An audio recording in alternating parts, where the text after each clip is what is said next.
7. Good morning to you. Let's take you through the front pages.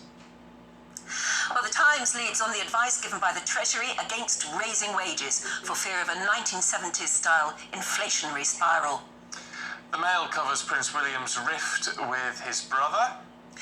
The Guardian leads on local government cuts as schools, pools and libraries have all been impacted. Mirror as Paul McCartney's decision to axe the Beatles hit back in the USSR from his tour to support Ukraine. Which we all think is quite sensible in circumstances. Yes. Yes, we're joined this morning by journalist Ella Whelan and broadcaster Pete Price to have a look through. And good morning to both of you. Morning. Thank you, welcome back. Pete, tell us about this man who refused to sign one part of a form in order to give blood. It's a great story. Good morning. Good morning to everybody. Morning. Right, male blood donor, 66, male blood donor, sent away from a clinic for refusing to answer the question, are you pregnant? He's given 125 pints of blood over the years, and he said, when he complained, I'm not going to answer this question, I'm a 60-year-old man, why should I? They asked him to leave. It is the most bizarre story. Do these people not understand what is the real world and what's going on in the real world? The man has given 125 pints of blood. We desperately need to give blood all the time. But the blood transfusion service had changed the form that you have to fill in for giving your blood. Yeah. And they did put in this question for everybody. Are you pregnant or are you likely to be in the next 6 months? They're not asking 66-year-old women that question, are they, as well? Well, they must be. They're asking everybody it, apparently. But some of the questions, and some of these forms you fill in as well, which are interesting. And if you don't fill in the form isn't accepted if you do it online. But I just think it's ludicrous. I mean, please, let's have a bit of common sense. He's a man. I mean, I hated it as a gay man when we were not. I always gave blood, and we were not allowed to give blood because of AIDS years ago, and it's only just gone back, and that made me so angry. Yeah. Because I've always wanted to give blood. Hey, how else can you get a cup of tea and a biscuit? Well, quite right. It's always famous for that, isn't it? Yeah. I mean, is there any value in putting those sort of inclusive questions in a questionnaire, do you think, Ella? No, I think Pete's completely right. It's the overriding of common sense for some kind of really, intensely bureaucratic form of inclusivity.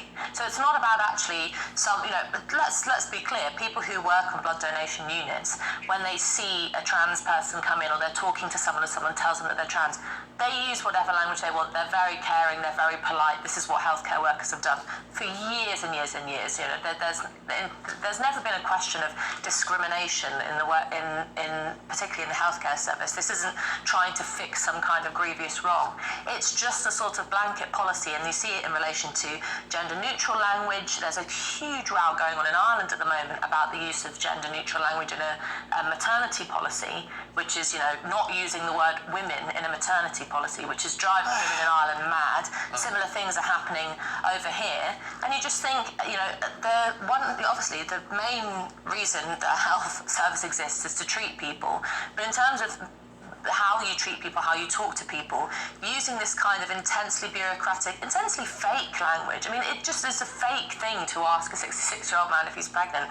What is the point of that? It's insulting. And I think it's probably, it's a real annoyance for people who are coming in and using the service, but it also must drive the staff mad to have to do that. Isn't it? Yeah, but whoever he was dealing with must have been a bit of a job's worth. Oh, I'd love to see the person. Yeah. Well, I don't know. That person may well have been put in an awkward position themselves because they've been told. Well, that's what I would do. But common sense, or does that not exist anymore? Well, I think it's not really lacking at times. Yeah. Very weak. Let's talk The Guardian and the economic crisis, which could affect schools, pools and libraries. Yes, we've already been talking this morning about the cost of living crisis, and everybody knows that it's happening. This is a particular area in which cuts could come into effect, and so we saw throughout the pandemic an issue of councils not having enough funds and the government having to step in and, as The Guardian puts it, pump billions into council budgets to avert a system-wide financial failure. And we essentially have a similar situation now where there's a £1.7 billion hole in funding, which, The Guardian reports can mean things like schools, pools and libraries basically get shut down or can't be run, renovations can't be done on them. That impacts on, we know that the government's trying to push sort of healthy eating agendas, and if people can't get to pools and gyms or indeed schools, that's a problem. But there's also a more serious aspect to this, which is that within the cost of living crisis, if people can't, for example, meet their rents and get evicted, which we are going to see a rise in evictions, then you have a pull on the resources of councils for things like housing, like emergency housing, things like that. And if you have this huge financial hole, then that's going to become a problem quite quickly. And the Guardian reports that there are, councils that are saying they're going to have no option but to cut services and put up council tax, which is, I don't know what your council tax is. Council tax at the moment is astronomical. So it's one of those, it's a way of revealing this kind of push and pull of the cost of living crisis, which is, I know that Stephen, you've been saying, and you both of you have been saying, where's the money going to come from, asking your guests, and that is a real question, a really important question.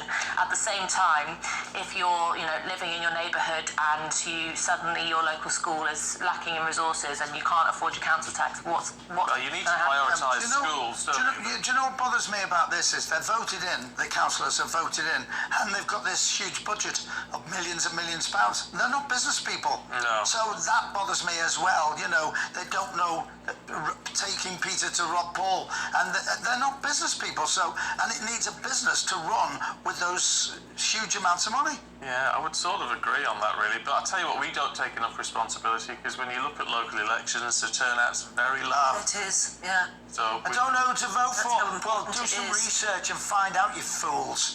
Before we run out of time, can we talk, before we run out of time, Ella, the royal rift, which upsets everybody, I think, and of course, Prince William turns 40 on Tuesday, so there's lots of writing about him at the moment. Well, there's this so the Mail has got a big spread talking about as they put it, the brothers who've hit rock bottom.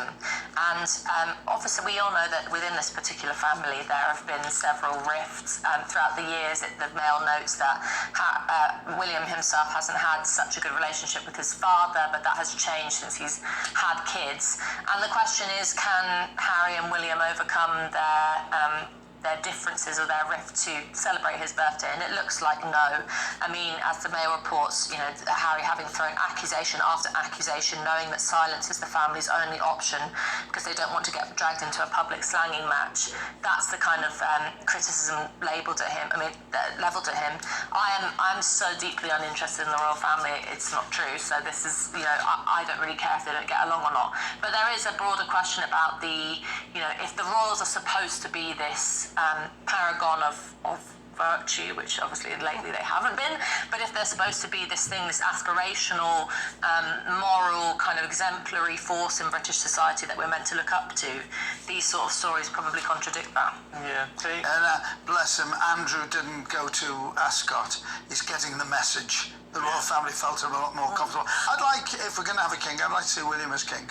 I find it very, very upsetting that the Mail's writer on this says that, according to her sources, Prince William veers from about Harry. He veers from a feeling of profound grief because he feels he's lost his brother, and anger because he felt that Harry overstepped the mark. And wouldn't it be nice to know if it was true or not? Because we'll never know. We don't know. No. Right, we need to leave you two there. Can I come back and talk about the bees? I've got to talk about bees. We'll prioritise bees next time round, definitely. Well, that's us told. Now, Thank you both. here's one to get your teeth into.